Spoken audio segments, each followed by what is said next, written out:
Good morning, everyone. We're ready to start the morning with some exercises, and then we're going to come over and take a look at what all of our friends have brought for show and tell. But leave your show and tells there for just a moment, please, and come on over to the pink rug with me. Kara and Lindsay, Regina, come on over. Christopher, Chad, everyone, come on over.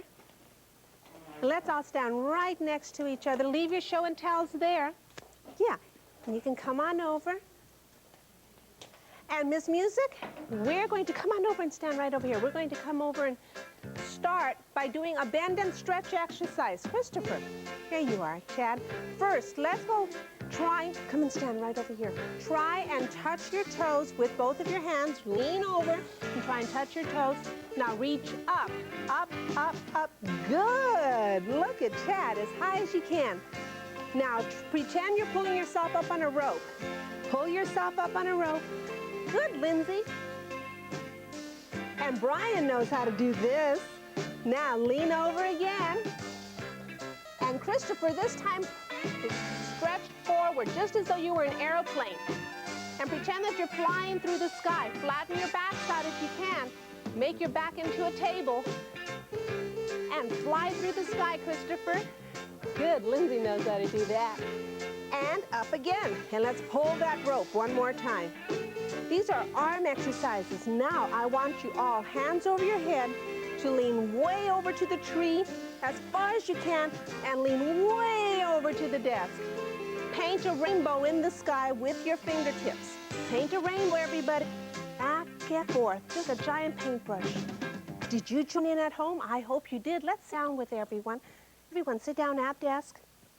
And we're going to do show and tell. I want you to notice how carefully my friends walked over, because here in Romper Room we're learning how we behave when we start preschool or kindergarten. Now, Kara, tell everyone how old you are. 4 and a half. And what did you bring for show and tell day? The airplane. Look at this. Who made this airplane, Kara? I did. She made this airplane. And did anyone help you? All by herself. This is a wonderful idea. Did you know we were going to learn about airplanes this week in Romper Room? It was a surprise, wasn't it? And she's ready for it, too. Now, let's find out what our other friends have brought. I'm going to have each one of them tell you their name and their age. Tell everyone your name. Regina. And how old are you, Regina? 5. Regina, what did you bring today? A Cabbage Patch Kid. Did you pick her because she looks like you? Yes. Yes. Look at this great, big, round eyes, just like Regina, and they have the same color hair, too. Thank you, Regina. Tell everyone your name. My name's Brian. And how old are you, Brian? 4 years old. He's 4 years old. What do you bring today, Brian? A horse. Look at this handsome horse. Oh, I'm going to have to turn him all around. Who gave you this horse, Brian? No one did. It's my own. Your very own. He sure is good looking. Clyde. He's a Clyde. His name is Clyde? Is he a Clydesdale? Clydesdales are very large horse, very muscular and strong. Thank you, Brian. Now move down just a little more. Tell everyone your name. Lindsay. Lindsay, how old are you? 4 and a half. Good. And what did you make? Did you do this project? Yeah. Isn't it wonderful, friends at home? She used different kinds of beans and macaroni and corn. Did you do this at home or at school? School. At school? What is your teacher's name? Mrs. Sakley. Well, she seemed to be a very good teacher. She's starting off really well. Here, Christopher, everyone. And what did you bring today, Christopher? I read the book. Look at this. Is this one of your favorite books? Mm-hmm. It is. Are you learning how to read it now? I can't read it, but I can look at it, but I can tell about it. Yes, because Mom or Dad have read it to you sometimes. You know the story now, don't you? And the pictures help you tell the story. Thank you, Christopher. This is Chad. And Chad, what did you bring today? You brought one of your favorite books, too? Well, Chad and Christopher are real good friends, so they share the same kind of interests. And this, are you buddies? Yeah, it's a Christopher. Oh, and this is a book about a caterpillar, isn't it, Chad? Well, I'll put this away. And what did you bring today? A puppy. A puppy. Tell everyone your name. Leslie. Leslie. And is he your favorite?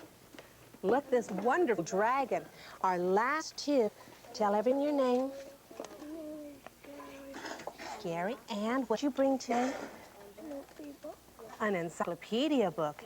And our last show and tell everyone your name. Jessica, and I'm 5 years old. Jessica is 5 years old, and what did you bring, Jessica? It's a special kit, isn't it? To help you learn lots of things. This is my book, and this is a super kid thing, and here I had to do circle all the things that start with K, and this is a rhyming game.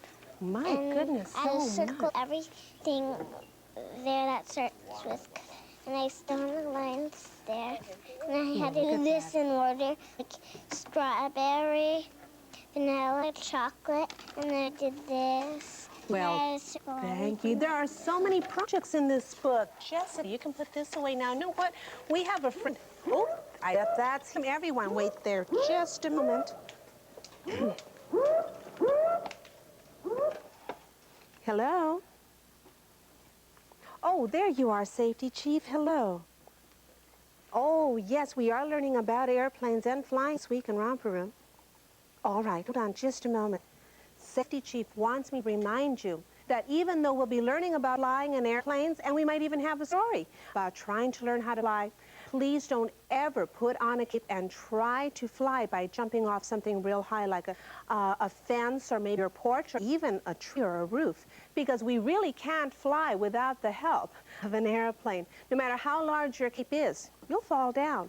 So please, remember, it's only pretend. I'm going to say goodbye to Safety Chief now, and then we're going to get in our safety car, see if my friends remember the message. Safety Chief, thank you for calling. Yes, bye-bye. Let's get into safety cars, everyone. Leave your show and tells there at the desk, please. And come over. There's a car for Jessica and Leslie. There's one for Kara. There's one for everyone. Come on over. There's one for Chad and Christopher and Brian, Lindsay. When you get into your safety cars, be sure to first lock your doors. Pretend to lock your doors. And there's one for you right there. Put your seatbelts on. Miss Music, I think we're ready. Here we go. Let's hear some sirens, everyone. Can you hear the sirens at home? I can hear the sirens. Here they come. Now, I'm going to see if someone can help me with the safety message, all right? Let's see, we have a Safety Chief friend right here. When Safety Chief called, what did he tell us to do? Should we try to fly? No.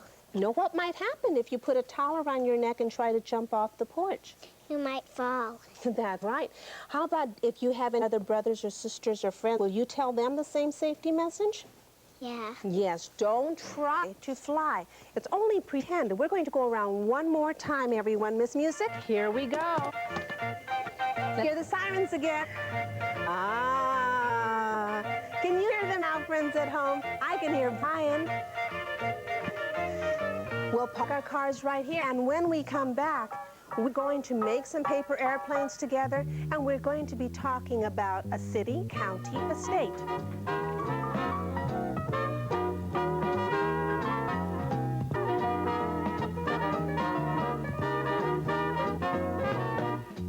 Romper Room and Friends will turn after these messages. I want you to notice that each time my friends stand up and leave the desk, they usually push their chairs in, and that's a very good habit to get into at home, too. We're going to do a doobie dance now. I want you all to put your arms way out. Good, Gary. His arms are so far out, he looks like he's stretching. And here we go. Let's hear some buzz toots. I can hear Gary buzzing, and Lindsay and Leslie, too. I can hear Gina buzzing, and Kara. I can hear Christopher and Chad, and Brian. Can you hear them buzzing? Let's see, can I hear some buzzing now? Keep on going around, everyone. Can you hear them buzzing now at home? Join it.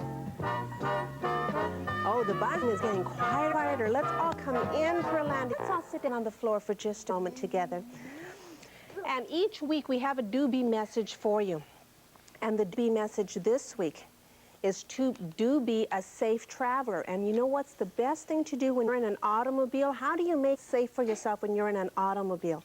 Who knows? What should you put on your body? Yes. Seatbelt. Did you hear that? A seatbelt. And why would you want to wear a seatbelt in an automobile? Because if you have a bump, the seatbelt will protect you. Did you hear that? If the car bumps into something or someone bumps into you, the seatbelt will protect you. It'll hold you. Now, sometimes... Yeah, like it will pull like that. Yeah, it'll pull you back, won't it? Well, sometimes boys and girls like to sit on grandma's lap in the back seat or on their grown-up's laps. And the grown-up will have their arms around you. Come and sit on my lap for just a moment, and we'll demonstrate, okay? Maybe my friend will sit on my lap, and then I'd have my arms around her like this. This might look very safe because I'm hugging her real close, but you know what? If we were in an accident, I'd go forward and I'd end up smushing her. I'd smush her right against the front, the dashboard of the car. And I don't want to smush you and hurt you. I might hurt her ribs. Thank you. So the best thing to do is use a seat belt. And the seat belt, as we just mentioned, will hold you back. It's much safer than a hug. Let's all go over and sit right on the edge of the pink rug. And I have something I want to share with you. Everyone sit right on the edge of the pink rug. And I'll come around this way. Here we go. I'll be on this side so you can face me. You find a place there, Christopher? Yeah. Okay, good for you. Now, my friends, when they're traveling, if by airplane or train, but we are talking about airplanes this week, sometimes get confused as to where they live and the meaning of different words. So let's start with maps. Now, I have a map that a lot of people carry in their car to help them learn where the different streets are. Right here is Melrose and Willoughby. And Romper Room is right here. And on this map, you can see it says Hollywood. But actually, Hollywood is a community. It's part of the city of Los Angeles. So that is where we are. So the first thing I want you to know about is Los Angeles. And that's the city we're in right now. Now, the city of Los Angeles is in a county. The county is many cities put together. The county also happens to be Los Angeles. It just turned out that way. Oh, yes, I think that's okay, Brian. Thank you. You do have high tops. Now, the city of Los Angeles and the county of Los Angeles, and I'm going to show you another map that has the state. Does anyone know what state we live in? Look at my new phone. Yeah. What state do we live in? Does anyone know here?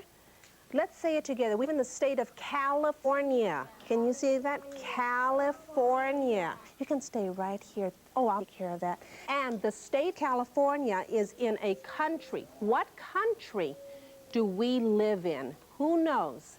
The country, the name of our country. It's the United States of America. That's right.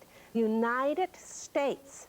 Because California is one state, and there are 50 sections throughout our country. Each one has a certain kind of land. Some is desert and some is hilly. Now, the United States is part of a body of land, and that body of land is called a continent.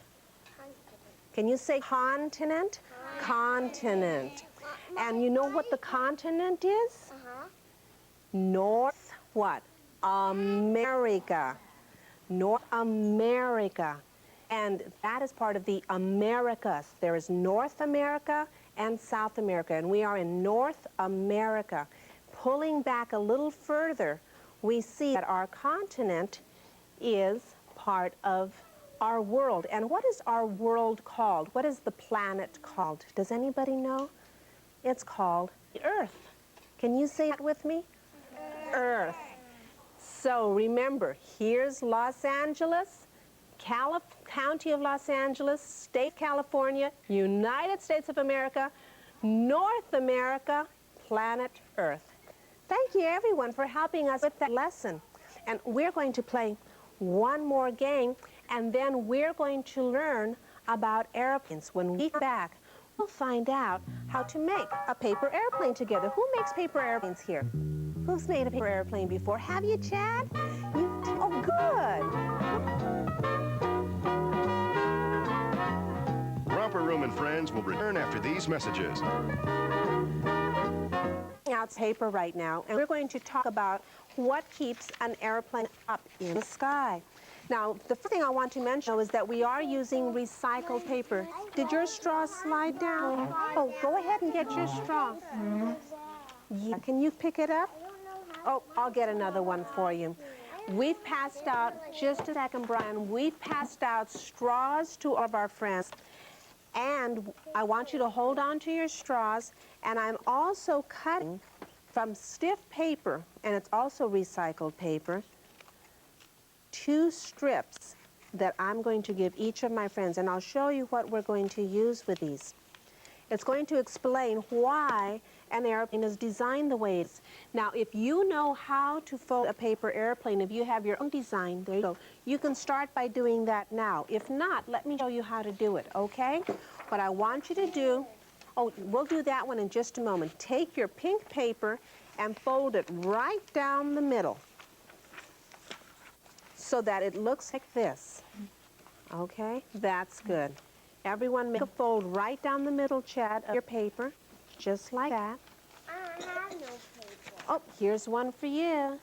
And then when you've done that, open your paper up again. Now you have a line, a fold right down the middle. Lay it flat on the table, and just the way Gary is doing right now, take a corner and bring it down so that it meets the middle fold. Let me help you with that, Chad. You take your paper and you bring it down like that. All right. Now, Christopher, yes, that's a good way of doing it. Here, I'll help Christopher too. You need to fold your paper first so that you can have a line to meet. There you go. Like this? That's what you're going to do. Good. Now, if you have your paper look like this, let's see, does your paper at home look like this? It has a point. Yes, Christopher. There you are. Now, the next thing I want you to do is fold it again so that your paper looks like this.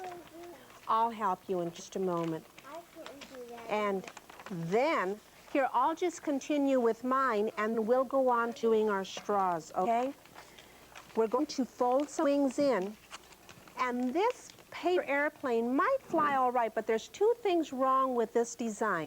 First off, it needs to have weight at the nose so that it can penetrate through, and secondly, it needs to have something called a stabilizer, and that's what we're going to use our straws for. Now, if you had a straw without anything on the end, you just threw your straw, it wouldn't do much. You see that?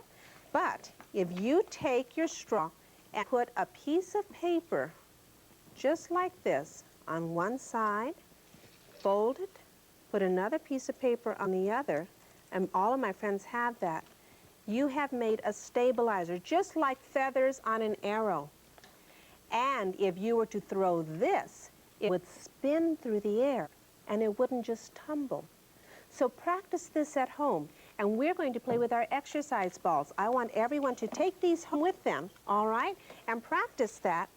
And we have a word we want to show you.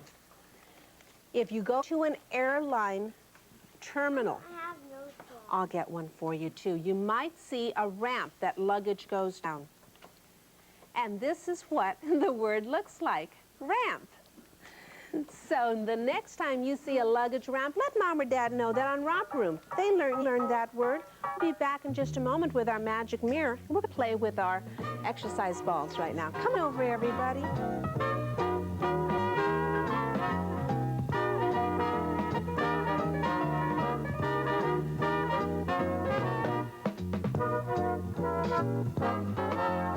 Romper Room and friends will return after these This messages. week in Romper Room, we're learning about airplanes, and we'll finish our air experiment tomorrow. On Wednesday, we'll have a Paddington story for you. On Thursday, we'll have a radio-controlled glider. And on Friday, we'll have an airline pilot in Romper Room. So I hope you're with me all week long. And don't forget, the following week, we'll have some more guests, special guests, from the Los Angeles area. And all of these guests can visit your class if you're a kindergartner or a preschooler, because these are guests that talk about what they do, their careers, and how much they enjoy them. I'm looking for your name now in the Magic Mirror. Bomper, bomper, stomper, boo. Tell me, ding. Magic Mirror, tell me today. Friends, have fun, play. I see John and Alan. There's Billy, Liz, Mary, and James. I see Nicole and Abby, Eva, Mario, Christy, and Sandra. There's Tanya and Brad, Georgie, Michael, and Heidi. There's Holly and Jenny, Carrie, Kristen, Micah, and you. And I'll see you all again in Romper Room School. Bing bong knock knock, hey daddy do. Bing bong tick tock bebop. Your very favorite superheroes bring you adventure. Up up beady by moo. Boppity stoppity romper room. Hey diddle diddle diddle dum diddy do. You be a doobie. Ding dong knock knock, hey daddy do. Tip tap pitter pat, Granny Cat too. Rooty toot kimble loopy loo. Boppity stoppity romper room. Romper room and friends. Good morning, everyone. Doobie's ready, and all my friends are ready for our Flopsy Flip game. I'd like you to join in. Start with just your fingers. Flopsy your fingers. Good. Jessica knows how to do that, and so does Ryan. Now flopsy your hands like Leslie. And Lindsay knows how to flopsy her arms like big rubber bands. Flopsy your arms, Christopher, big rubber band. Good, and Regina can too. And flopsy your head around like Regina, and your feet. Let's all flopsy down to the ground. Now let me find out from Regina, would you like to flopsy real fast or real slow? Real slow, she says. Okay, let's all step as slowly as we can. Pretend your fingers are worms crawling through the dirt. Make them worms. Now, make your arms, your hands real heavy, slowly as you can. Now, pretend that your arms are swimming through Jell-O. Oh, it's so hard to get through. Good. Roll your heavy, heavy heads around and let go down to the ground as slowly as we can. Good. Leslie, would you like to flopsy slow or fast? As fast as you can, friends at home. Leslie says, as fast as we can. Worms are so big now. Boy, they're just making it all the way through. And your hands, hummingbird wings. As fast as you can, your hands go like Gary, Christopher. Ooh, now your arms. Our arms, windmills in a windstorm. Your head, oh, relax neck. Dancers, everybody, as fast as you can. Good, and down again. That was a wonderful exercise for everyone. I hope you joined in. We're going to have a Paddington story for you now. And Paddington is going to have kind of a sticky time of it. Let's find out what Paddington is up to this morning. Hello, Romper Room friends. I am Paddington Bear. I have a great story to tell you, and it's all about me.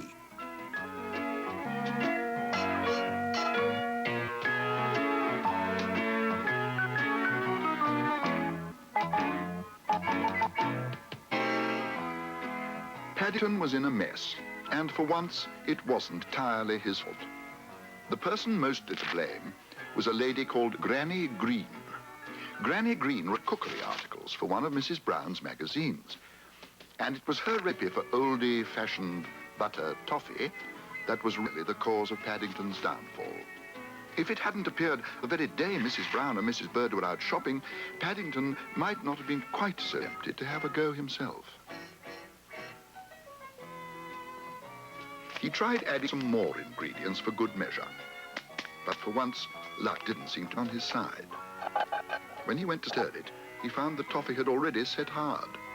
Paddington gazed gloomily at the saucepan.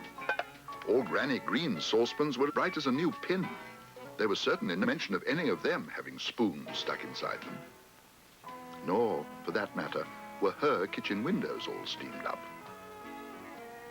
Paddington decided it was high time he cleaned them before they set hard too. Toffee steam was very sticky. It was then that he had his second shock of the day. As he rubbed the glass clean, he caught sight of Mrs. Brown and Mrs. Bird outside.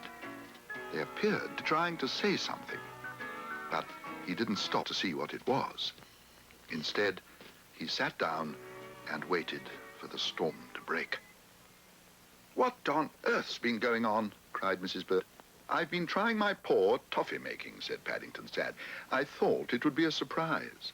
Toffee? It looks more like glue to me. I've never seen such a mess, agreed Mrs. Bird. I suggest a certain young bear had better get down on his paws and knees and scrub my kitchen floor. Mrs. Bird paused. While she'd been talking, a strange look come over Paddington's face. Is anything the matter? She asked.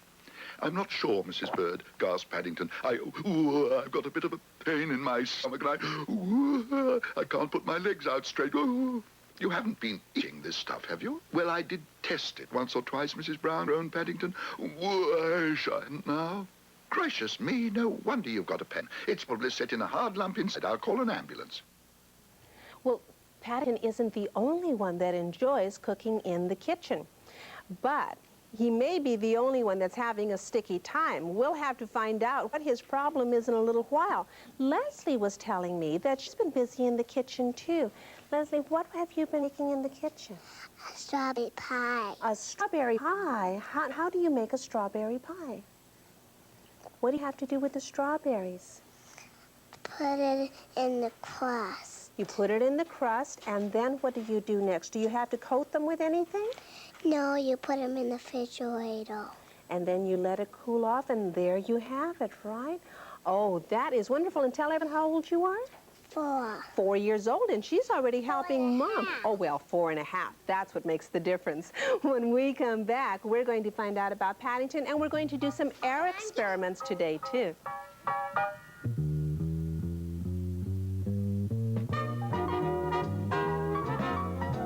Romper and Friends will return after these messages.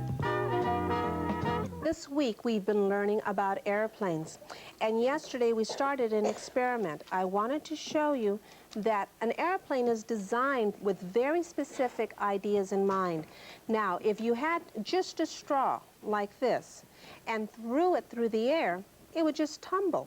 But if you put 2 pieces of paper, and these are called stabilizers, they would act like the feather on an arrow.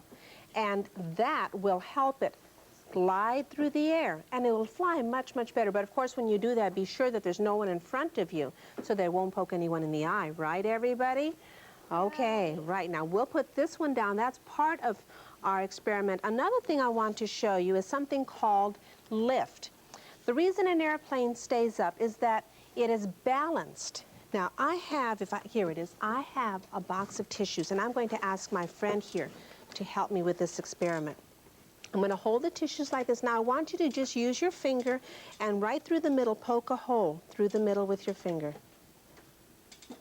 Just like that. You know why you could do that? Because there is nothing on this side of the tissue that's balancing her pressure, the power that she has in her finger. But if we take another tissue, and I put my finger here, now touch your finger to my finger. Again, let's touch fingers together. Can you see my finger here? No matter, if you just keep touching fingers through the tissue, let's see if we can hold it between the 2 of us. Just like that. Okay, now we're holding the tissue up, but we're balancing the pressure. So no matter how we wiggle, we can't really break through, because every time she tries to break, I balance her. And that's what happens, thank you, when you have a wing. A wing has something called lift affecting it, and I'm going to make the shape of a wing right here. If you take a piece of paper like this is kind of stiff, and roll it. Again, we're using recycled paper, paper that was used in our offices, and we decided to save it. I roll it to form kind of a dome. Let me do that one more time so it can be a little higher. What will happen if I have somebody come over and blow through the middle, right through here? Christopher, come on over, please, and help me out. I want you, Christopher, to blow right through the middle as hard as you can. Blow in the middle. Get the... Back up and blow harder. Oh, here, let me try, because the paper's kind of stiff. Oops, you see what happened? Let's try it again. The paper flattens out. It doesn't blow away because there is pressure underneath here and there's pressure on the top, and it wants to cling or hold onto that pressure. Here's one more experiment to show you that air can hold things up. We're all going to stand up now and to the middle of the floor. And I have some more paper to share with my friends. Okay, can everyone join me in the middle? Here we go. Now, let me give each one of you a piece of paper. And what we're going to do with this, oops, there's one for you, Leslie. I'm sorry, Lindsay. There you are. Gary, and let me get one more for Christopher. What we're going to do, first of all, is take the paper and just hold it like this on your hand. Now, everyone back up from one another so that you'll have room, because I'll then want you, by holding the paper like this, to turn around in a circle and keep the paper from falling off. Just do that.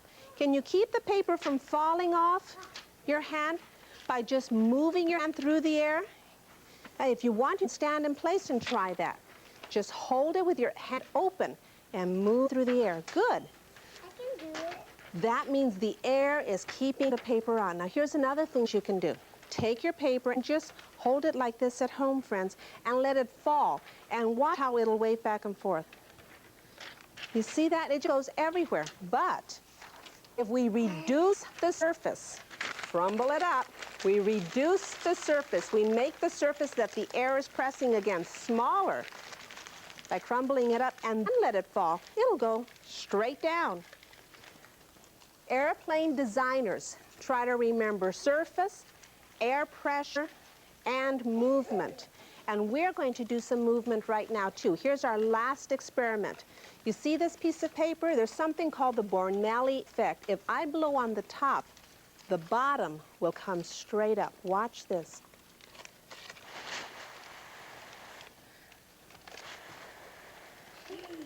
You see that? You can try that at home, too. Now, let's all listen to Miss Music has. She has a music piece called Keeping the Beat. Let me take paper, everyone, and stay in the circle that you are right now. Start clapping your hands and try and find that rhythm. Try and find the beat. A little louder, Miss Music. There you go. Can you find it now? Now sway from one side to the other and try and keep the beat with your shoulders. Good. Now keep it with your feet. Can you stamp in place? Can you hear the beat at home too? Let's turn around, keeping the beat. And I have a word I want to share with you too while we're keeping the beat. If you're visiting an airline terminal, you might see something called a control tower. In that control tower, all the equipment that will keep the airplanes from running into each other. They're just like policemen. They let people know what direction they're going in.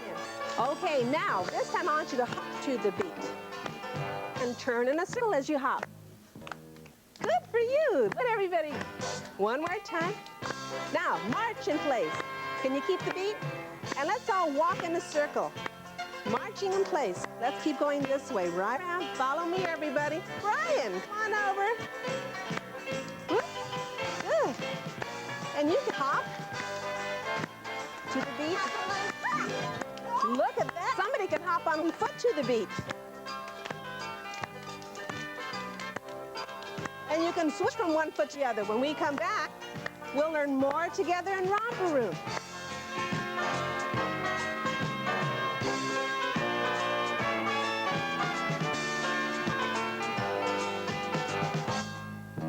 Romper Room and Friends will return after these messages. Remember what was happening to Paddington when we left him? He had a stomach ache.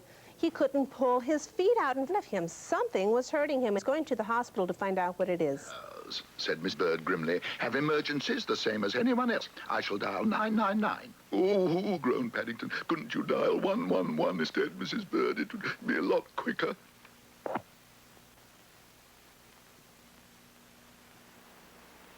Sir Mortimer Calloway opened the door of the hospital emergency ward and peered round the waiting room. Are you or that young bear's next of kin? He asked. Browns exchanged anxious glances. Somehow they had expected a much longer wait. Well, he lives with us, said Mrs. Brown, but he comes from darkest Peru. Is he going to be all right? Asked Judy. I think he'll pull through. Bad case of galloping toffee drips. Most unusual. On the stomach, worst possible place. Galloping toffee drips, repeated Mr. Brown. I think I must have spilt some on my fur by mistake, explained Paddington. I had my duffel coat open when I was stirring it. I expected it hard when I sat down for a rest. I'm afraid to leave him with a bare patch for a week or two, but a strict diet of marmalade will soon make it grow again. Perhaps I glue it back on with some more toffee, said Paddington hopefully. If you don't mind, said Cinema, I'll keep it. I've had a bear's emergence before. I'd like to have this fur framed. In that case, said Paddington, perhaps I'd better start on my diet straight away, Sir Mortimer. Otherwise I might catch cold before it grows again, and then you'd have another emergency on your hands. Well, I'm glad there was a simple solution to that. We're going to play a partners game now. And what I'd like to do is if everybody will stand up, please. And we'll start with Brian. Everybody else will stand in front of the numbers except for Brian. Brian, you'll turn around and stand right here. And Gary, come on over. You're going to be Brian's partner. Gary, come on over on this side. Okay, now I'm going to put the ball down and see if Brian can hit the ball to Gary and then see if he can hit it back. And we'll try and do that 4 times. Okay, try and hit to him. Now, oops, almost. Now, line the ball up for yourself, Gary, and try and hit it back. Put the ball right down where you can hit it and try and hit it back to him. Good. Wow, that was 2 times in a row. Go ahead, Gary. You can do it one more time. Reach back there. Can you get it? There you go. Have you? Okay, Gary. Oops, almost. Go ahead. You can hit it one more time. Yeah. There we go. Oh, try again. Good.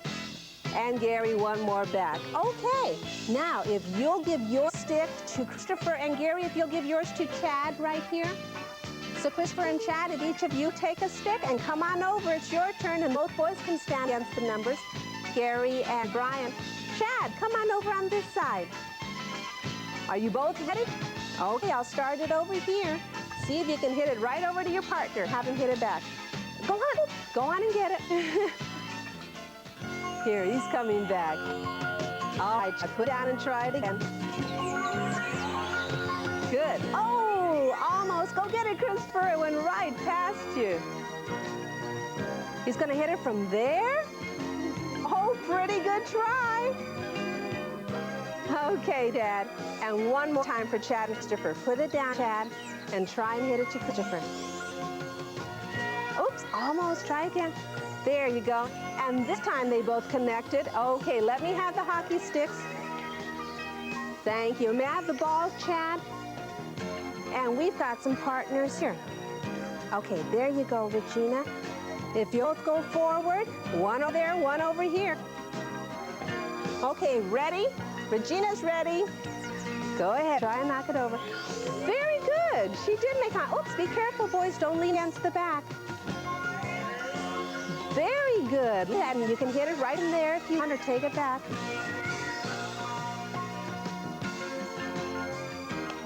And wow, that was a good hit. Okay, 2 more.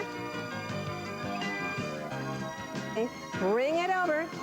Here we go. We'll have somebody else have another turn, and then you can have a turn again later on. Come on over. There you go. Come on over next to your partner right here. Let's separate them a little bit. Okay, there you go. See if you can hit it all the way across. Be careful not to lean against the storage unit.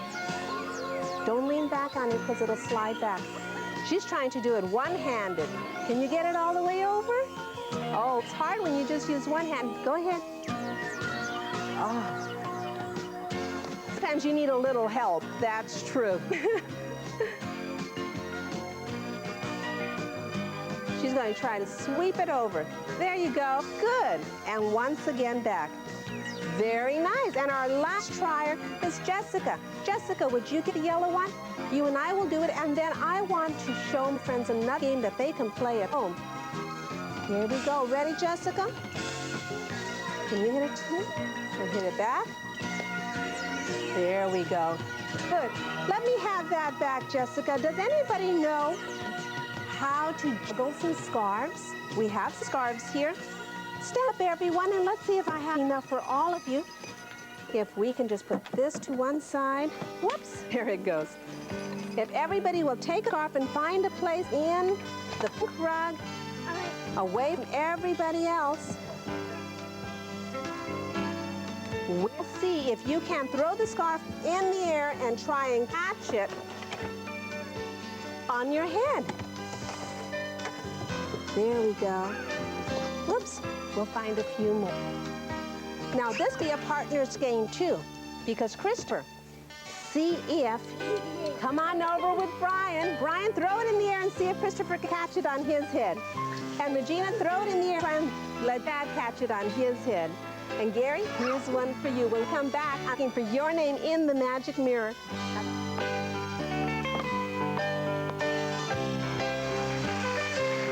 Romper and friends will return. Tomorrow, we'll go to SeaWorld in San Diego and learn about penguins. And if you travel further by plane, you might go to India. We'll be talking about children all around the world tomorrow. I hope you're with me then. And don't forget, the following day, Thursday and Friday, we will be showing pictures from home. I'm looking for your name now. Romper, bomper, thomper, do. Tell me, do. Magicer, tell me today. Did my friends have fun at play? I see Stacy and Rachel. There's Sarah, Rebecca, and Erica. I see Susan, Lisa, Jody, and Elizabeth. There's Katie and Sheila, Jeff, Kelly, Andrew, and Jennifer. I see Nicole and Amber, Susan, Rosina, and you, and I'll see you all again in Romper Room soon. Your very favorite superheroes bring you adventure like you've never known before in Superman, Aquaman. Boppity stoppity romper room. Hey diddle diddle dum diddy doo. You be a do be soo. Ding dong knock knock hey natty oo. Tip tap pitter pat a cat Roo toot kimble loo dee loo. Boppity stoppity romper room. Romper room and friends. Good morning, everyone. We're ready for our weekday lesson. And Lindsay and Brian are going to help us out, and all of my friends are going to learn the days of the week together. Miss Muse, I think we're ready. Lindsay, can you lead them around? Follow Lindsay around, and Brian, too. Lead them around. Every week, 7 days. Each day has a name, you know. Here we go. We can learn them if we try. Get ready. Come on over. Set. Let's go. Come on over, everybody. Beth, what's the first day of the week? Sunday.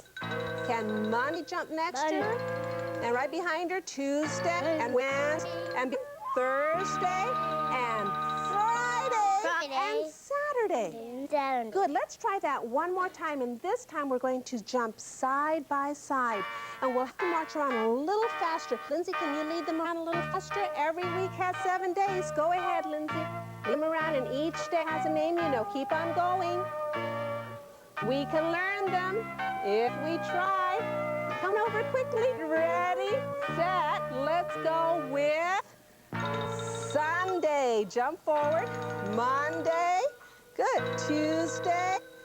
Wednesday. Thursday. Turn around and jump. Good. Friday. Turn around and jump. And here he is. Saturday.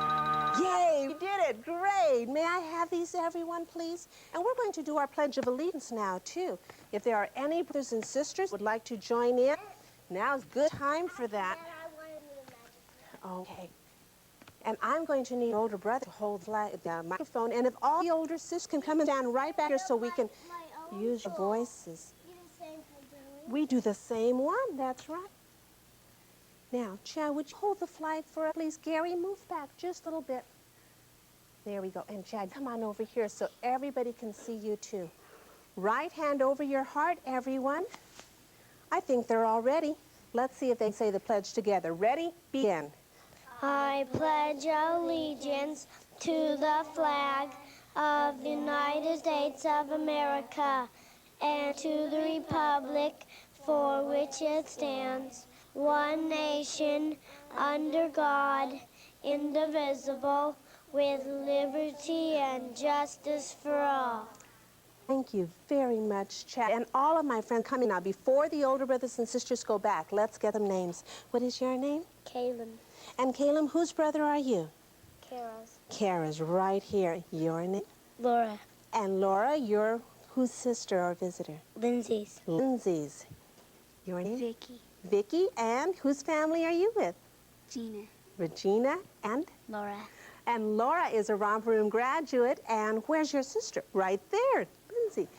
Well, thank you all. Leslie, thank you all for coming in. And the visitors can go back and sit down. We're going to take a trip together now. The rest of us can sit down on the floor because we're going to SeaWorld. This is Airplane Week in Romper Room. And we're going to get on an airplane and go to San Diego to see penguins. Can you say penguins? I know you can say up, up. That's my name. But these friends are penguins. Now, everybody at home, stick out your feet from side to side, then wobble and bobble, and you'll walk just like a penguin. Of course, you won't have shiny black and white feathers that make you look like you got a fancy suit on, but you'll be just like a penguin. Can you balance an egg on your toes? Penguins can. That's how they hatch their eggs. They keep them warm by balancing them on their toes. The mother and father take turns, keeping eggs on their toes until they're warm and they hatch. Penguin families are really nice. They help each other out in so many ways, just like Romper Room friends. You know, sometimes the penguin mothers and fathers even have to help the baby penguins get out their eggs. That's how much help they give each other. Yeah.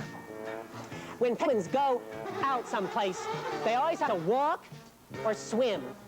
They can't fly. Imagine that, a bird that can't fly, but they're very good swimmers. They gotta go in the water for everything they eat. So penguins have learned to be very good swimmers. Oh, and it's so cold where they live. They keep warm because their feathers are very thick, and they're thick layer of fat, too. You know, might be nice to be a penguin, but I think I'd rather be me. See you back at Romper Room, friends. Well, we just visited SeaWorld in San Diego, but I want to show you where the penguins came from. Now, this is our globe. This is a globe, and it shows us what our Earth looks like. As we remember from an earlier lesson, this is Los Angeles, way up here. Los Angeles is in California, here in the United States, and this is North America. Now, moving down, though, down South America, at the bottom of the Earth, that is where Antarctica is. It is very, very cold there, and that's where the penguins live. So they traveled from Antarctica all the way up by plane and were brought to San Diego, way up here. When we come back, we're going to learn more together about aeroplanes, and we'll learn from each other, too, in Romper Room.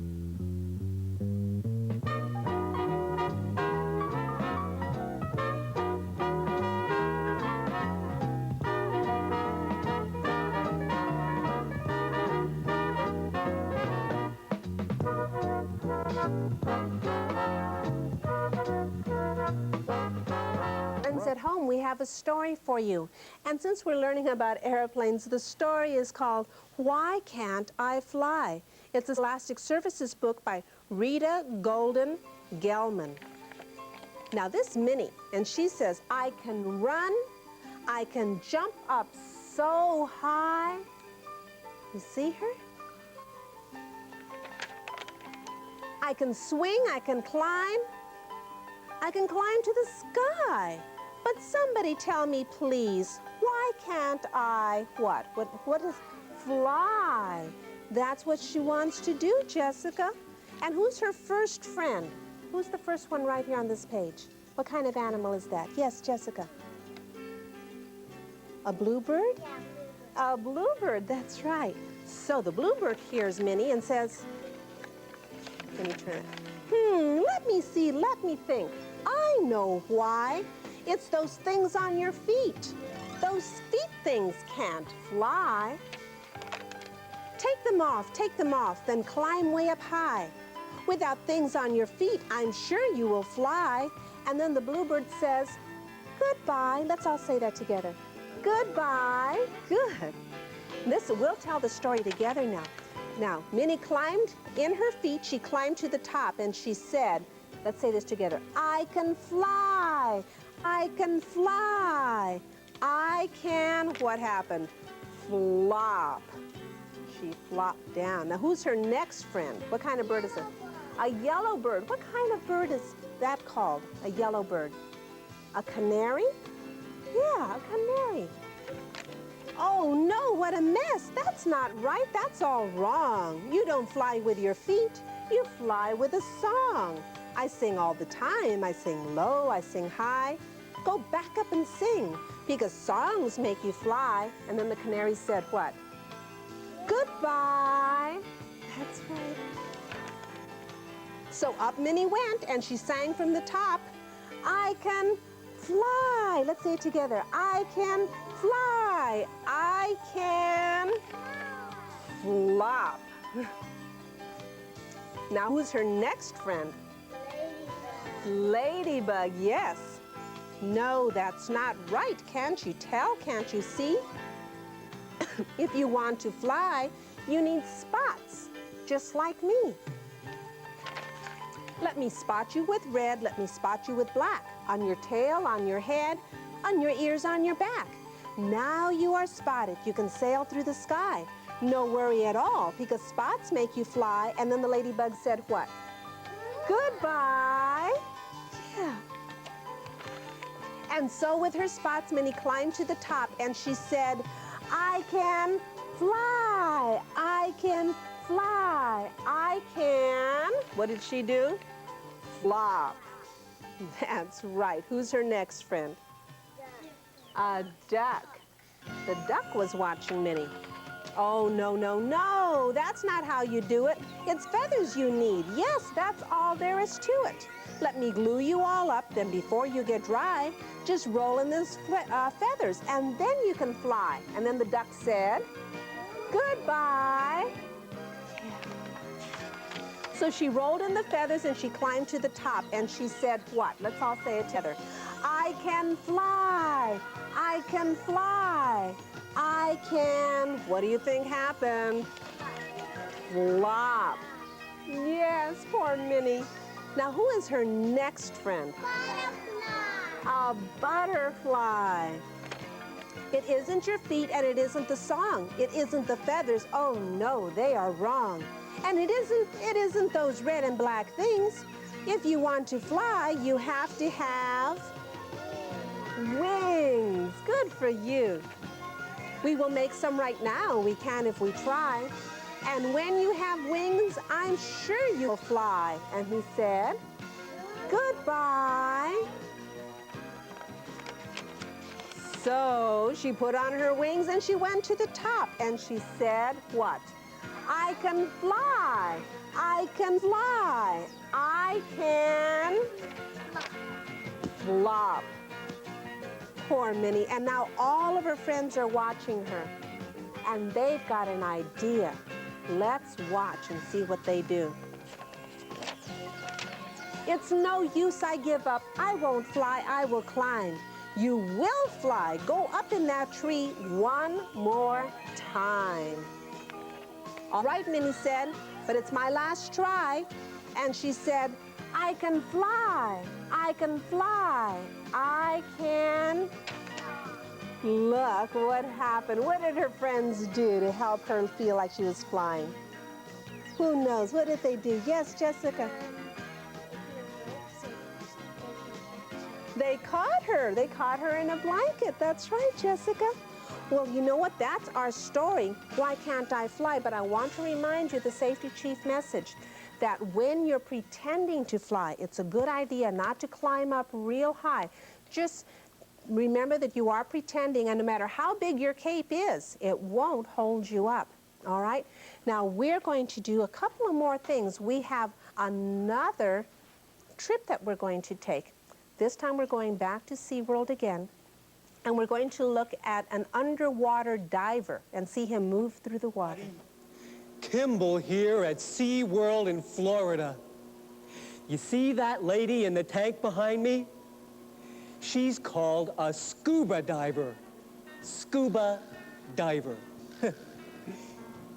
She's wearing a black suit called a wetsuit. They call it a wetsuit because it's got water inside of it, which helps to keep her warm in cold weather. Pretty clever. You see that tube come out of her mouth, going to the tanks on her back? Those tanks are full of oxygen. Oxygen is in the air we breathe all the time. You see, people can't breathe in the water like fish can.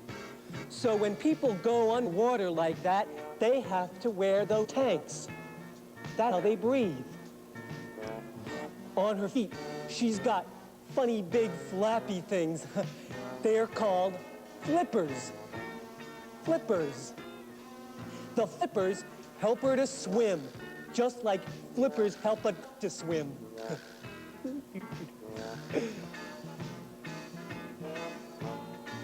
Oh, she's feeding the fish. They seem to like it. I wonder what fish food tastes like. I guess I'll never find out. I can't go in the water. Well, I guess it's time to go back to Romper Room now. See you, friends. Well, if we were going to SeaWorld in Florida, we might want to take a train across country, or we might want to drive in an automobile. But the fastest way would be to take an airplane. And I'd like to show you someone that would make your trip safer and pleasant too, because they might feed you a meal. They used to be called stewardess, but now there are men and women both who do this job, and they're now called flight attendants. And if you ever take a trip by yourself, Romper Room age friends, to meet grandma or grandpa because they live in a different state, the flight attendant will take care of you. We're going to play with our posture march game now. I'd like everyone to stand up, and first I'm going to pass out some red blocks that I want you to balance on your head and see if you can keep them from sliding off as we walk around. Okay, here we go. There we go. Now everyone, put the block on your head, and you can do this with a book at home. And shoulders straight, everyone. Okay, your chin straight. Don't bring your chin down like this or up all the way.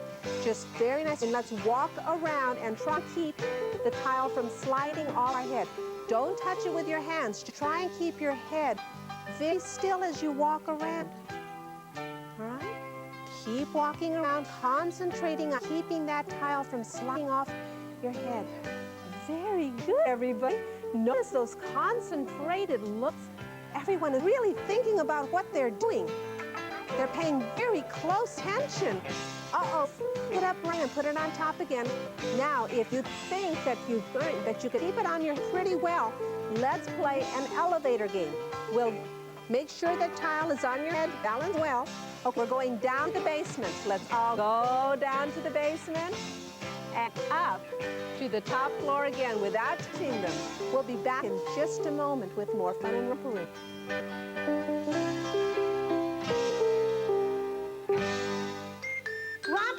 Romper Room and Friends will return after these messages.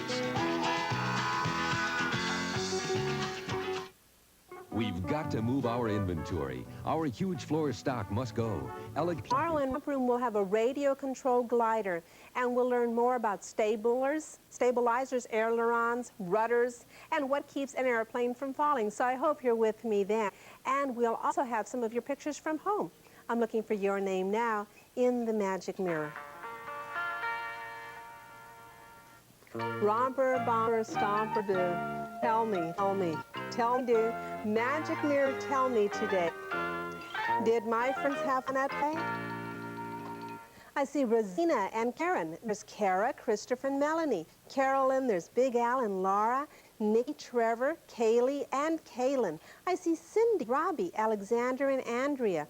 Richard, Michelle, Stuart, Scotty, Chad, Ryan, and you, and I'll see you all again in Romper Room School. Bing bong. As 8 paws, 4 paws, and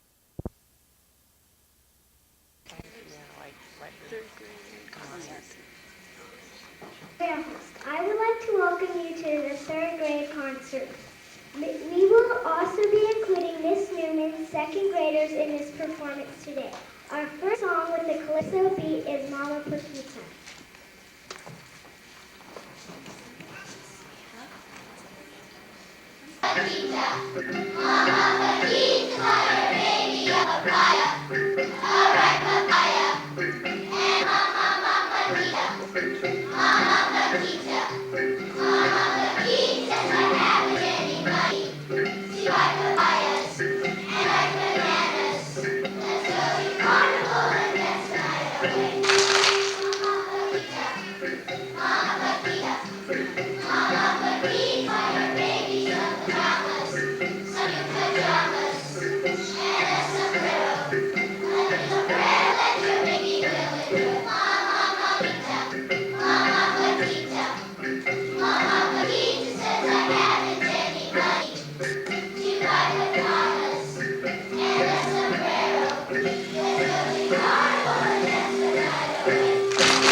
Hello, my name is Cassia. In the early days, the blending of the African and French Spanish cultures resulted in one that was required in the tennis spirit. Missy Banjo is a Creole. Bambola or dancing song accompanying our song today will be a group of instrumentalists from Mrs. Schlump's and Mrs. White's class.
The song is a nonsensical one which emphasizes the A-B form of verse and refrain.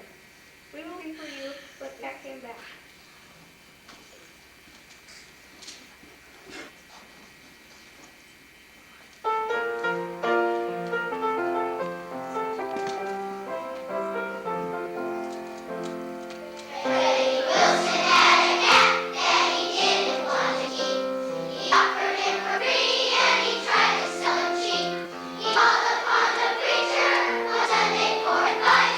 The preacher said, "Yes, neighbor, here it would be so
My name is Eric Linder, and the next song will be Ding Dong Hoo, which will emphasize the musical pattern of meter 2.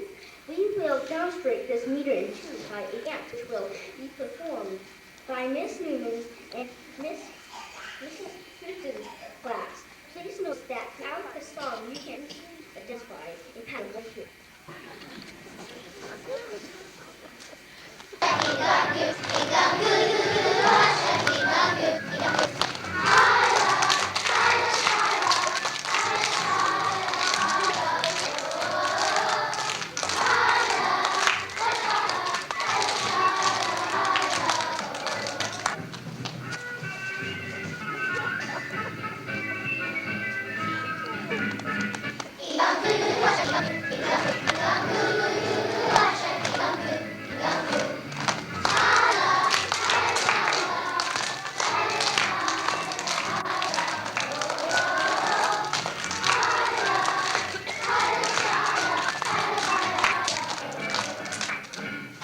Next song we would like to sing for you is a very difficult song. Mr. and Miss Park will be performing a square dance to Wally Doodle. Our soloists are CJ Jack, Jacob Palace Plus, and Sarah Stevens. Thank you.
For today, it's going to be America, and we have taught these third graders the third verse, and hopefully this will be one of the first times that you've heard the third verse, because I know that I wasn't very familiar with it, but they've learned something new with this third verse. And I wanted to thank you parents for coming. I've enjoyed working with these students preparing for this program. I hope that you've enjoyed it. We've enjoyed putting it on for you.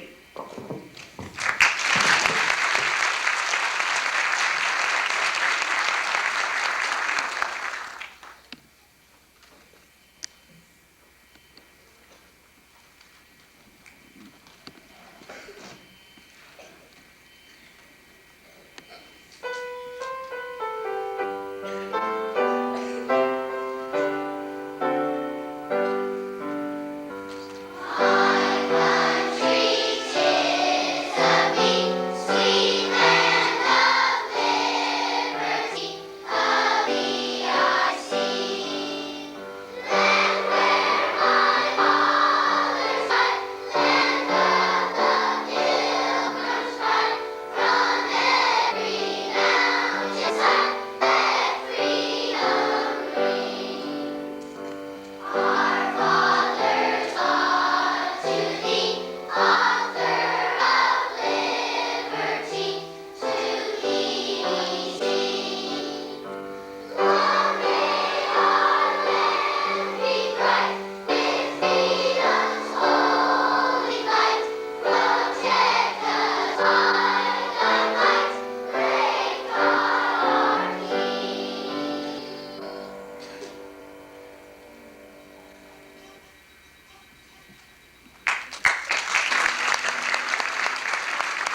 Happy birthday. What do you think?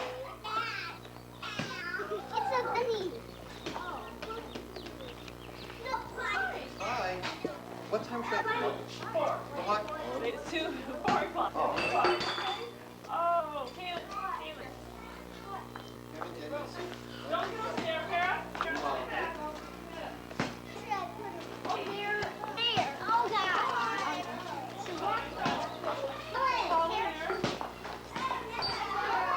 Hey, there's the car. Hello, Bill. Hi, Janet. Another birthday. Yeah. 3 a year, year out. At least 3, huh? Yeah, altogether. had triplets. Make it much easier, huh? Yeah. Well, that's head planning. Hi. You guys are phone number. Well, it's time 4. Right at 4. Yeah, it's time 4. We'll try. Be all over. Come on in. You clear in there?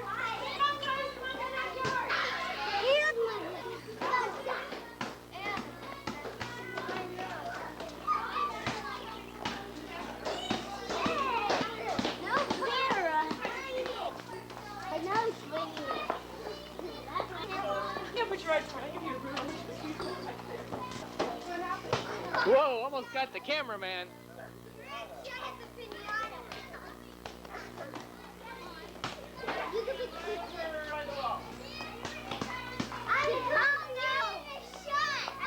What? You tried to knock over the piñata.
Yeah, I finally made one. And 2 in a row.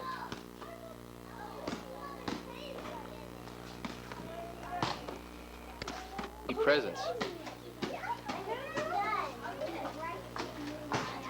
I'd a take. You say that till you open them. It's 12 sets of Barbie clothing. Yeah, all the same.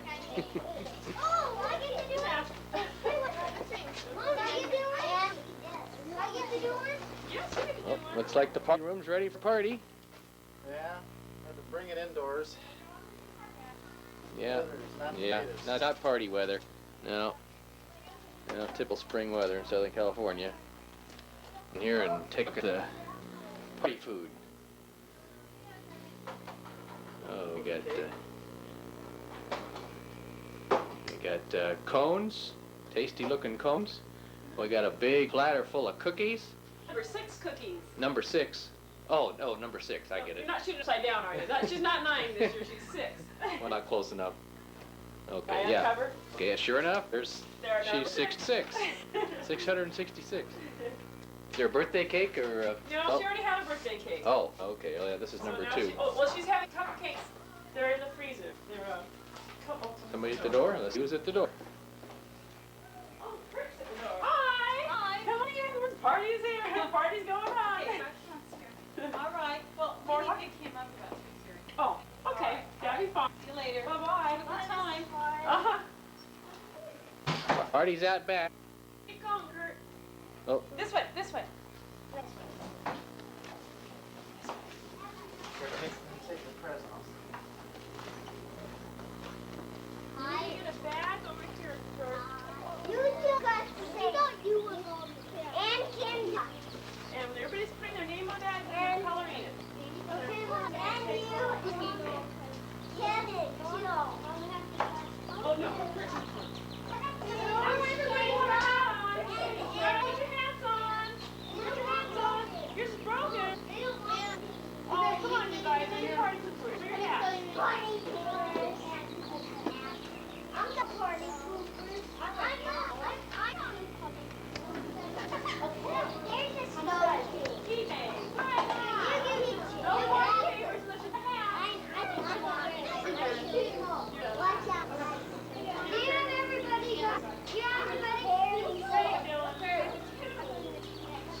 Is this a drawing contest, Kaylin?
Yeah, it is drizzling every now and then. No, use the other hand. Just use whatever hand have a sticker on. Just put it out. That's it. Okay, see? One time. Okay. Pretty good, Carol. You all right? Okay, next one. Here, you can that yet. Oh, sure, really? Okay, this is next. And?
The box of wood that you brought out there. Oh, yeah. Kara was telling me how good they are.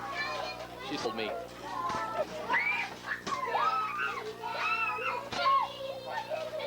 I thought your dad had. Yeah. It doesn't work. His isn't affordable.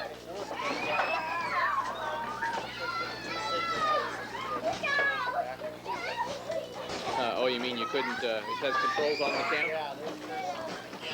Yeah, over here, yeah. That It's got all this kind of control. These controls don't. no, there are some other controls that set it up for different types of VDRs. Oh. So what's happening is I'd push the start button and it'd stop and stop and start. Well, I've got sort of a polarity switch here that does that. No, not in that. It's in my instructions. Listen. Yeah, that's for I can put a title on there. I can change blurs and I can go. This is not working. I went good as a P and an N and then numbers 1, 2, 3. It's supposed to be I'm going negative or positive, but doesn't appear to be working here. There's all kinds of neat things. I never bothered to learn how to do it because so many things. most of it's all gimmicks. You know, it's nothing you ever use. Yeah. Huh, I don't see it, but anyway. We had to pop off a cover on the back of his. And there's like 6 different combinations. You can set the camera up for to accept different VCRs. Huh. And we never got it to run right. Gave up on it. Yeah, this But I gotta start looking into it and find out all I can about them and then buy one. Yeah, they really haven't gotten any smaller. You can get them with the cassette filled in, but only a short cassette. But this one's never failed to take a perfect picture. We're able to take good pictures. Now that's a huge. Yeah, I don't know what the difference is.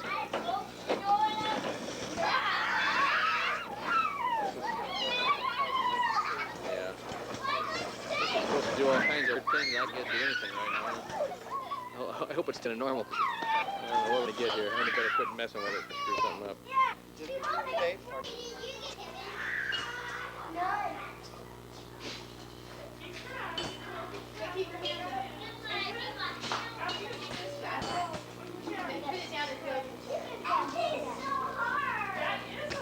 Missed.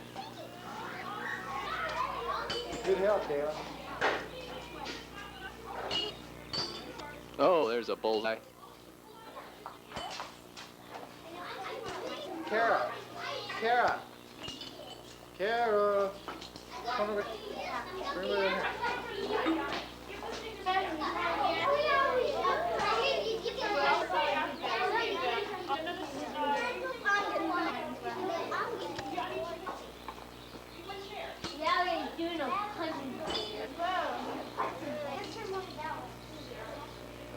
Made it.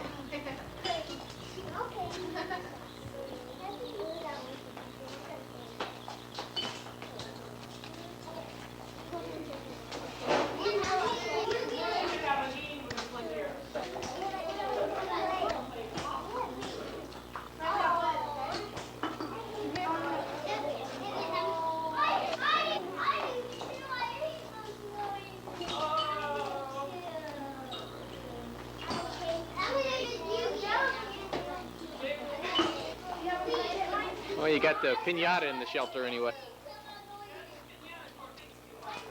It might melt the pinata. Huh? You got a waterproof pinata? Well, now what kind of game got? You got a new game. Was this this shoot the apple off the head of the 4-year-old? This is a balloon pop. Balloon pop? She likes it.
No,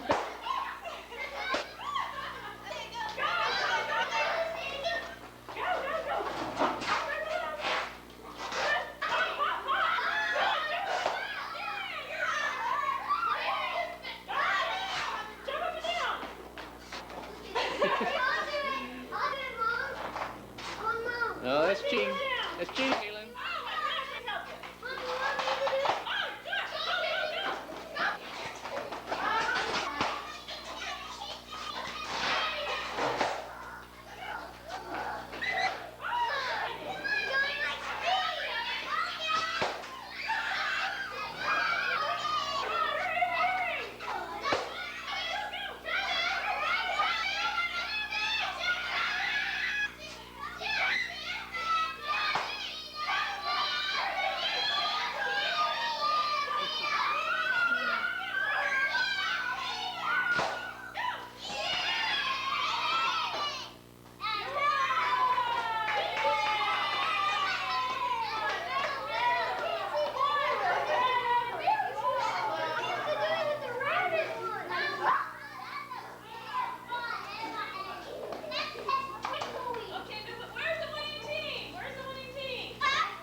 Balloons to the winners. Oh, okay. It has to be? Okay, well, picture. Here, can you pass those out? Oops. Everybody's getting a sticker. You can pass. You can? Oh. Can you pass those out, Tim?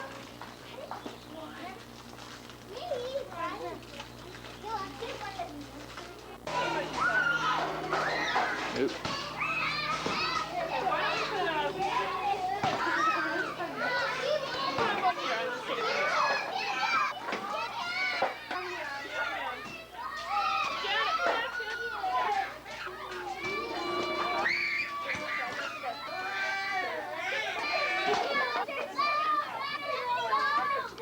Kids found the sweet.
That was going to be a speech.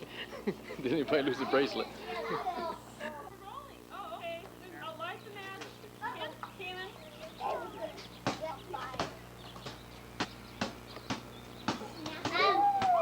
Let's sing. Ready? Happy birthday to you. Happy birthday to you. Happy birthday, dear Carol. Happy birthday to you. Make your wish, Carol. Oh, you can blow it out. Blow it out. Channel 4 and Channel 2 and Frankenstein on Channel 9. Are you ready? Okay.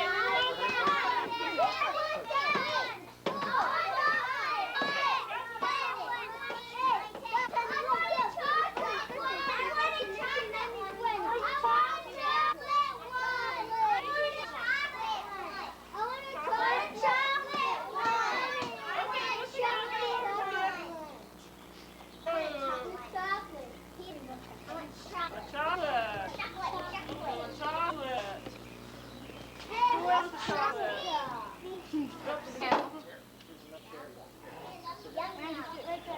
Chocolate? Yeah. Who didn't get one? Anyone? Andy, what type do you want? Chocolate or chocolate? I knew it. There you go. Okay, helpers. You're all get vanilla. Yeah.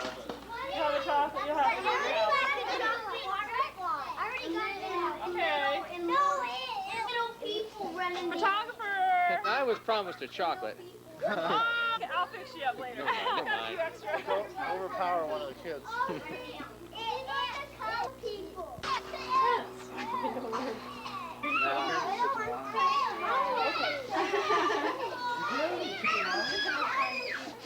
Hey, Toots, turn Holly on.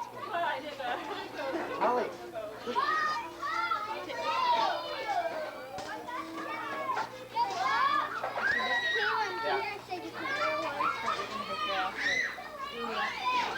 It's so pretty. You know, she's like Karen.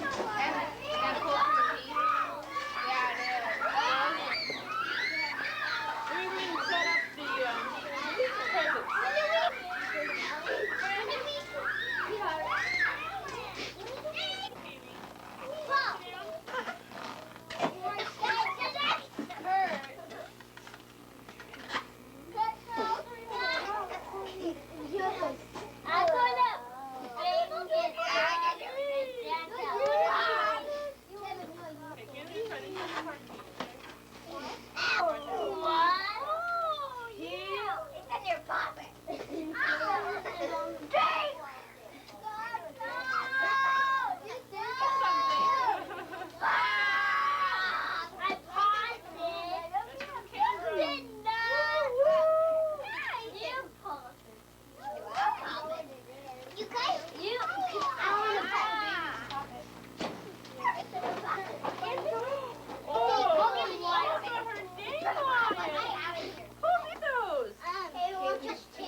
You guys are pretty silly. I might break my camera if I hold this on you too long. Hey, look at that picture. All three in it. Look at that picture. That's a big nose. Not Barbie clothes. How do they know?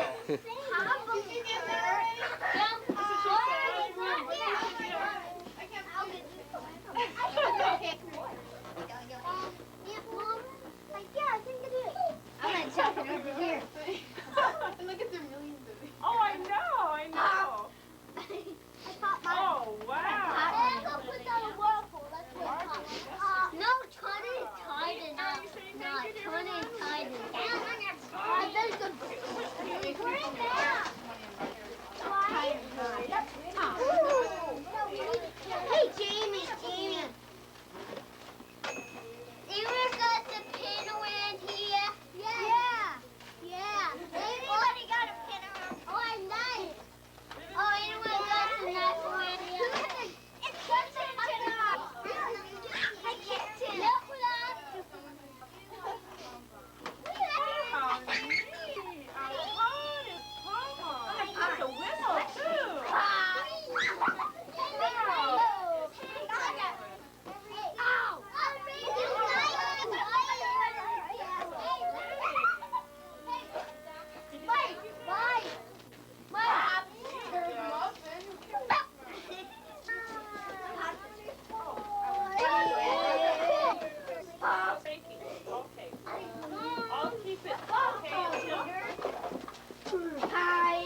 Well, when they get all their good. Oh, that's right. I see. I forgot. It's been a while.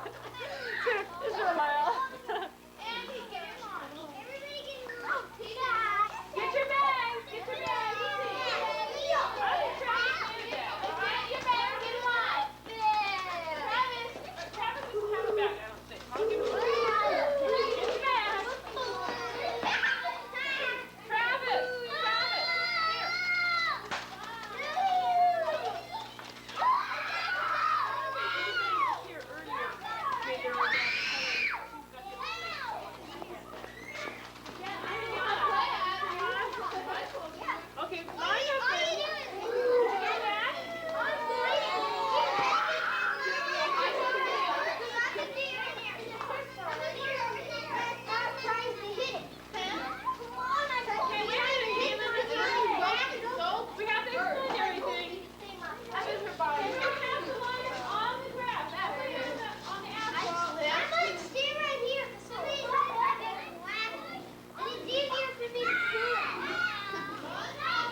When do you get a piñata?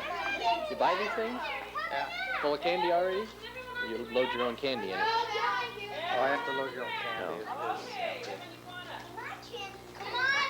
We put.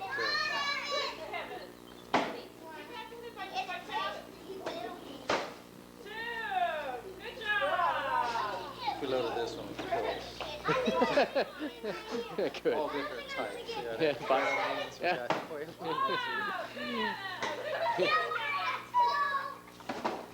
Sell them to the parents, make some money.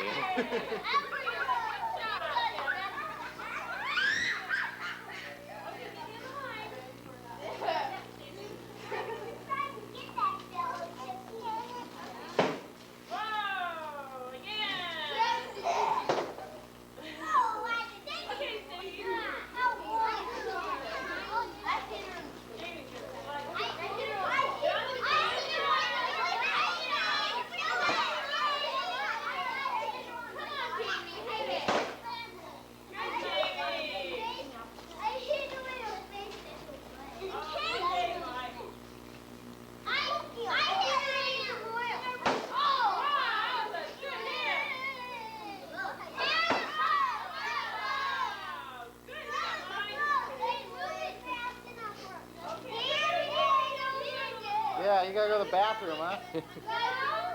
Yeah, I've seen you squirming over there. Oh, a running swing.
Turn it over. Turn it over.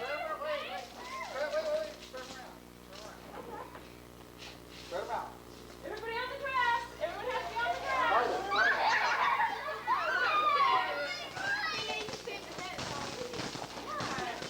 Don't bust it open.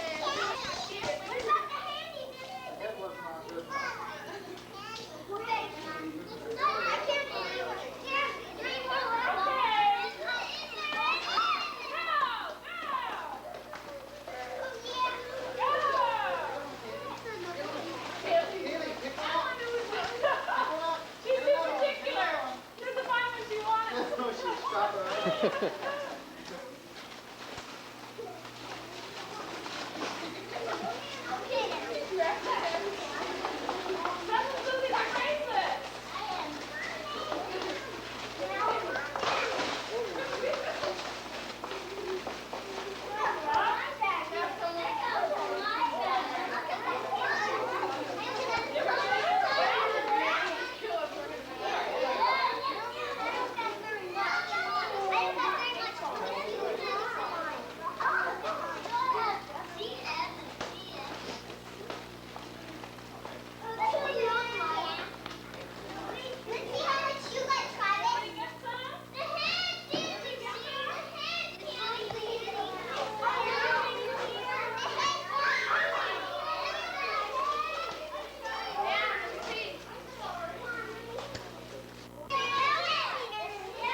Cameraman's gonna have a cookie here. Oh, yes, cameraman. Oh, yum, yum, yum, yum, yum, yum, yum, yum, yum. Yeah, we're gonna get some.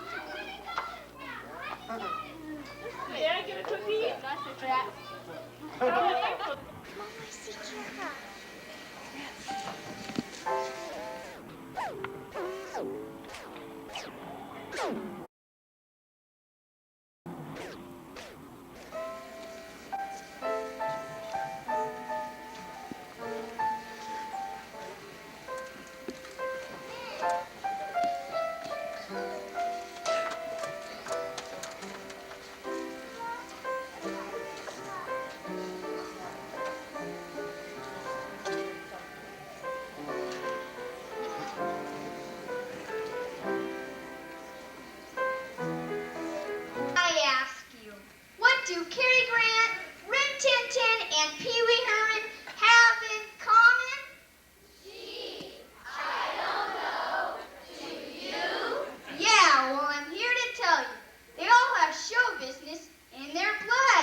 Well, John Wayne fought at Normandy.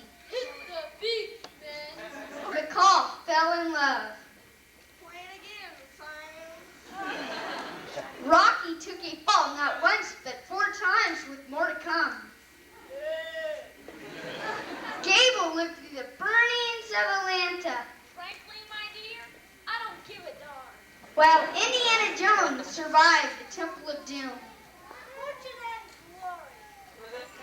Fred Astaire was dancing on the ceiling, while Gene Kelly danced in the rain. Singing in the rain, just singing in the rain. Charlton Heston dressed up as an ape, while Jeff Goldblum was transformed into a fly.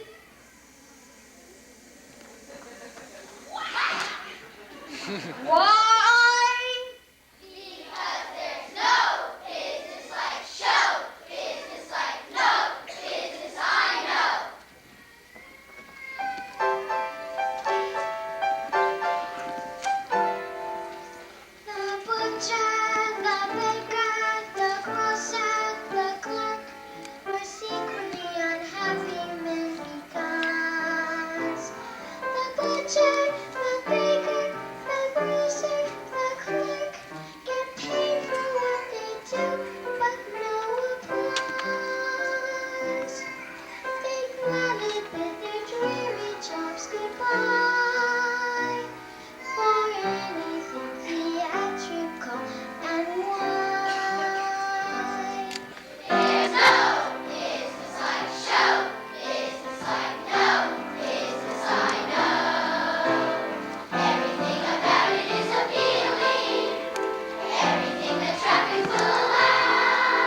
first appeared on Broadway in New York City in 1964.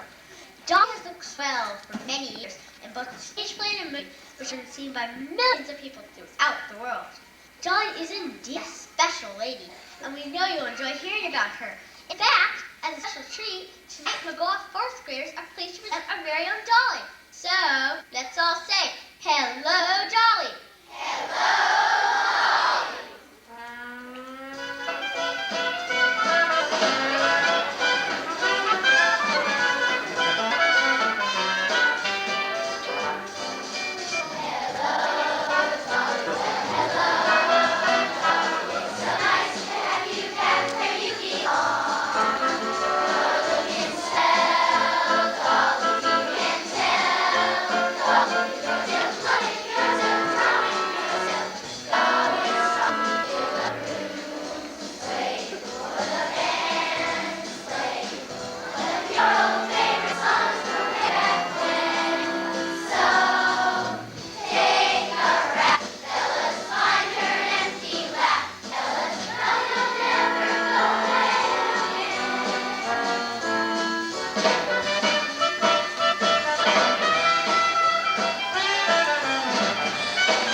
The celebration of a great musical continues with another great show, written by Rodgers and Hammerstein.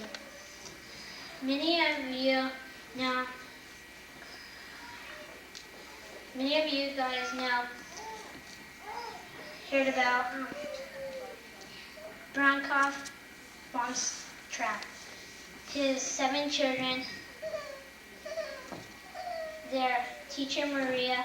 Listen as we sing a famous song from Sound of Music entitled Do Re Mi, starring my teacher, Mrs. McCracken, as Maria.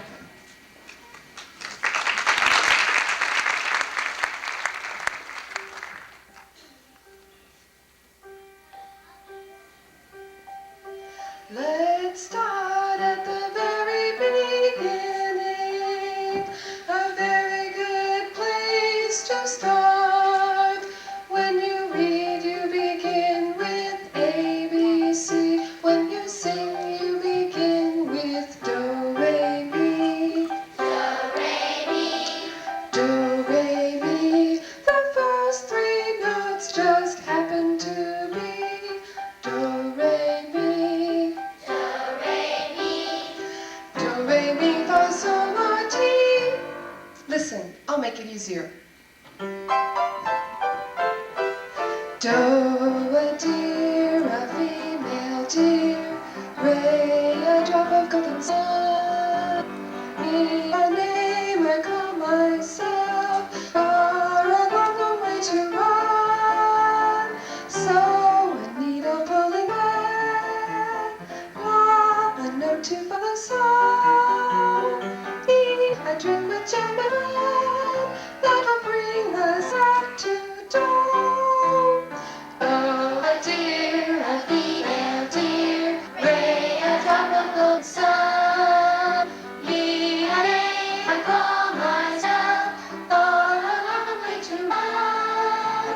So a needle pulling thread, and then she follows sun. Tea, a drink with jam and bread, that'll bring us back to dawn. So don't, a deer, a female deer, Ray, a drop of golden sun. Me, a name I call myself, for a long way to run. So a needle pulling thread, a note to follow sun. Tea, a drink with jam and bread, that'll bring us back to dawn. So do re mi fa sol la ti do, so do.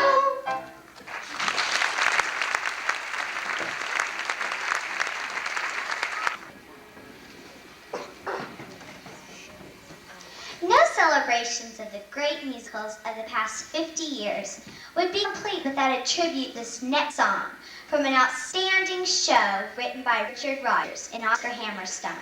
On March 31st, 1943, the curtain went up on what was destined to be one of the most popular musicals in theatrical history. Even before it was made into a very successful motion picture, its performances numbered in the thousands, and its audience exceeded 10 million. Even before it was made, some hits from this show included Oh What a Beautiful Morning, The Surrey with the French on Top, People Will Say We're in Love, and of course, the title song, which I'll sing to you now, Oklahoma.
As you can see, our next song is going to be Somewhere Over the Rainbow from The Wizard of Oz.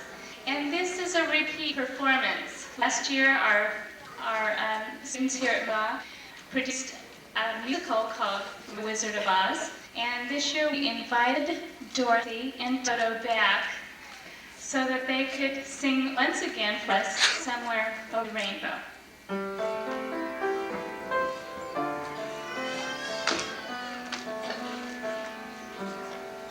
Somewhere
If happy little bluebirds fly beyond the rainbow, why, oh, why can't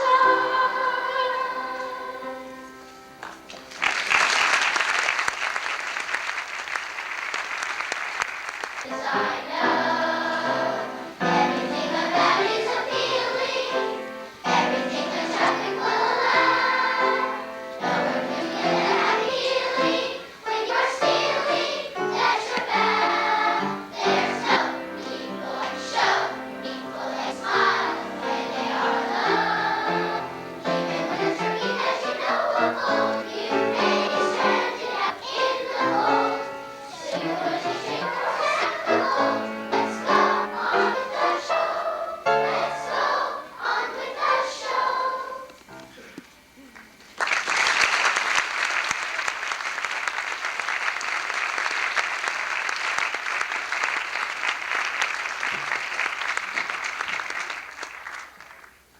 They sure did a nice job tonight. Let's give them our accompanist.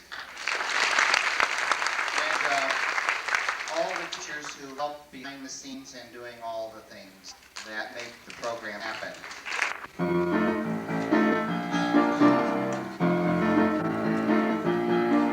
I used to think that Moose was an animal. Rocky Road's just a rough place to ride. Black Forest was somewhere very far away, and Chip was a good friend of mine. Now I've developed quite a craving, and you'll always hear me rave about a certain food that's high in calories. Don't even try to guess, 'cause it's time that I confess that something's really hold on me. Chocolate, give me chocolate. I don't think I can live without it. It's sauce or a shake or German chocolate cake. It's chocolate, chocolate, chocolate. All the sheep I used to count on to go to sleep at night don't look the way they used to, floating in the pale moonlight. Each has a Hershey kiss, each a foot in your mint, with cream coats and M&M for eyes. They frolic and they play, and they're in the Milky Way. I think I'm about to lose my mind. Ah! Chocolate, give me chocolate. I don't think I could live without it. In a sauce or in a shake or a German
I did not go out very much because I spent most of my time on my work.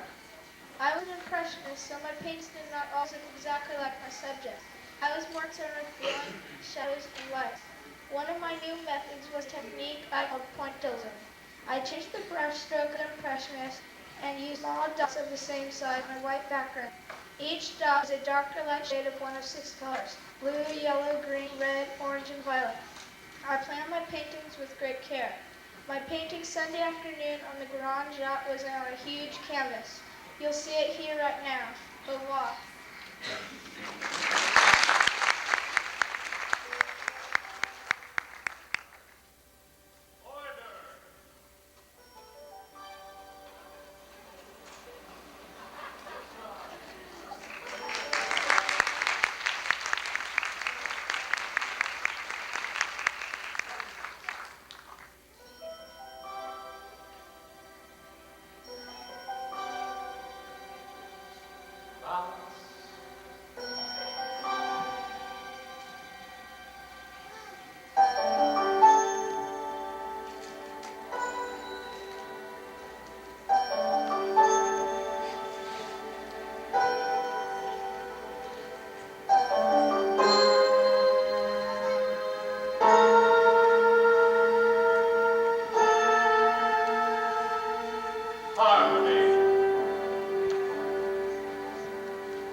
from Antwerp, Belgium. My paintings were happy and sometimes funny, so I don't mind the jokes about me eating Brussels sprouts and Belgian waffles. I began my art career as an engraver, but changed to landscape painting. Then I became interested in painting the human form, and I turned to realism. My subjects and colors were true to life. I used brilliant dark colors against a light background. My favorite subject was the daily life of farm and village folk. They had hard lives, so I concentrated on the merriment they had in their everyday jobs, their celebrations, and the games they played. Sometimes I used these scenes to show Bible stories, proverbs, and lessons. I'm famous for painting great crowds of people with lots of activity. The colors I used made rhythmic patterns that showed movement and mood. I made each person in the crowd simple and clear. Now you're going to see my painting, The Peasant Wedding. Can you find the bride?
famous for my abstract style.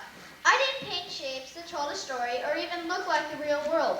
I did a lot of experimenting with paint, the way it looks and stays on the canvas. Some of my paintings have dribbles or thick blobs of paint all over them. I worked by dripping paint on huge canvases. Sometimes I splatter paint down from a ladder. The canvas was down the floor, you see, so I could actually be in the painting.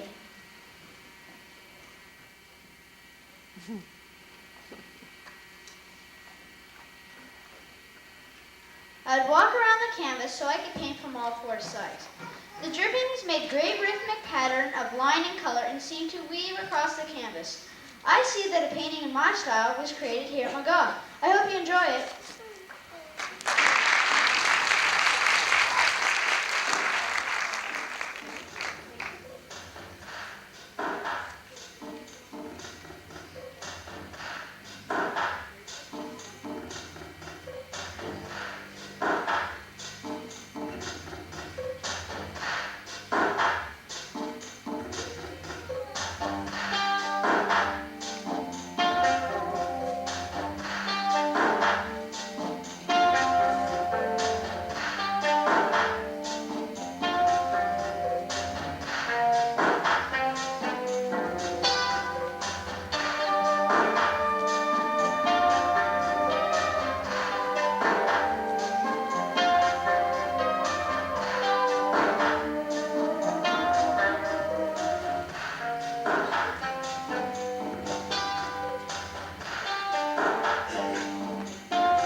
Netherlands in 1872.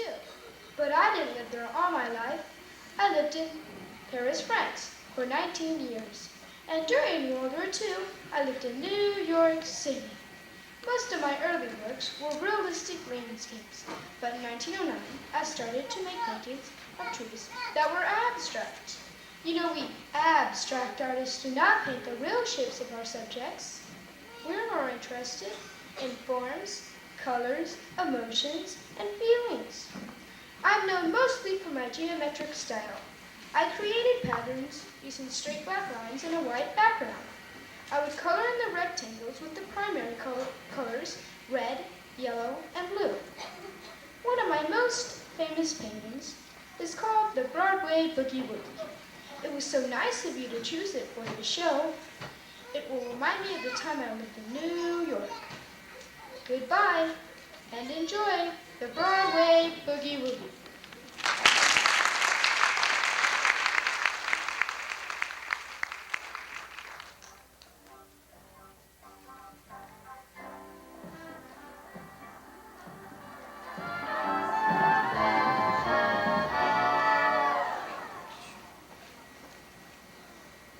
Showtime, folks.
I want you to meet my friends.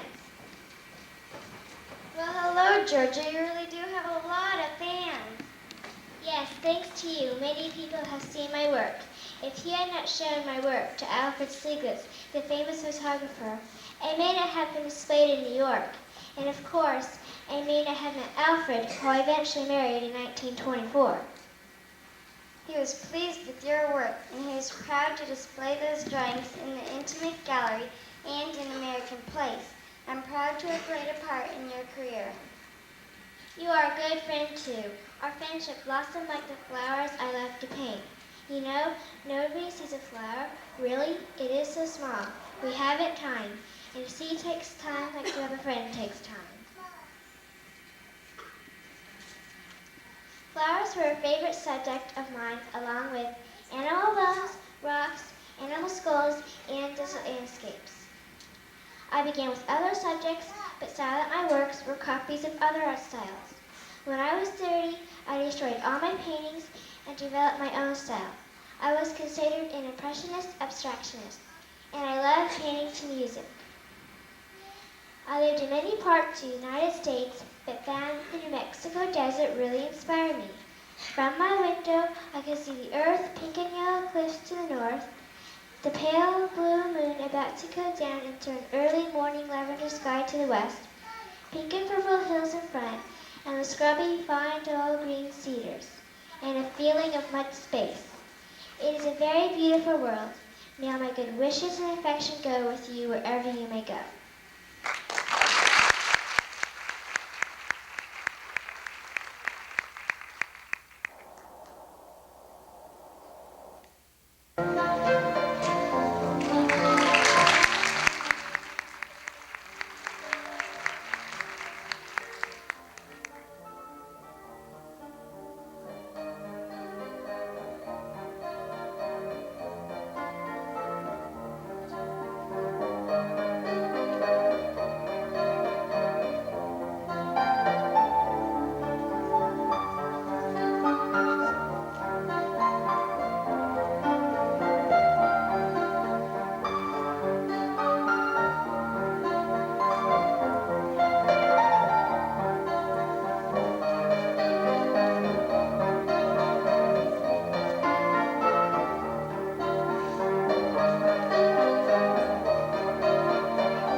for 10 months and studied the French painters there. I spent the rest of my life on the coast of Maine. It was a perfect place for me because I love the sea so much. I painted the sea when it was calm and when it was stormy. People enjoy my paintings because they were easy to understand. I painted in a realistic style. Realistic paintings are most like photographs. Subjects are painted just as they appear in real life. My paintings are excellent records of American life in my day. I also like painting school children. I will show one of my favorite paintings to see now. Here's a country school.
Amazing the wonderful job they did. And you know, it could not have happened without the hard work of a lot of people behind the scenes. And I think they deserve some recognition too. Our stage crew, students, and parents who volunteered this evening, and they had all those sets moved so quickly, I think they deserve a round of applause.